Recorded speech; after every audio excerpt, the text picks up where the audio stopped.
see, the approach that I take is very much based on evidence. And so what you require is an analysis of particular contexts. And you've got to ask questions like, who is here? Who is missing? Who feels marginalized, not welcomed in the school? Who is dropping out?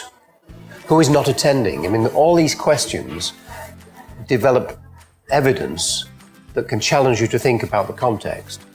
And then if you start to look across the world, you do see patterns, but you have to be careful about the patterns because, for example, in parts of Africa, very often it is girls that are vulnerable. They leave school early because they may get married very early or they have to look after the family. So they're very vulnerable to exclusion. In my country, England, some of the most vulnerable students are white boys from poor families. So the evidence starts to show, it throws light on who's being marginalized or excluded. Always, wherever you go in the world, the children of the poor are the most vulnerable. And then, of course, disabled children very often can be marginalized, but not always.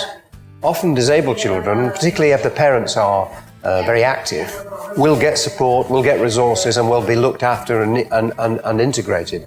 But who speaks for the poor? Who speaks for the marginalized in the community?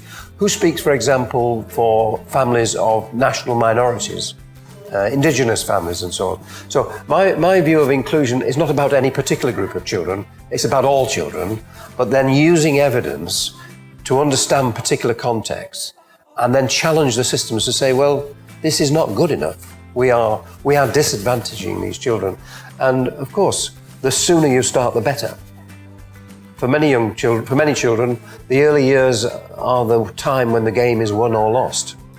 And so the need to pick up children at an early stage and to work with the families is absolutely crucial.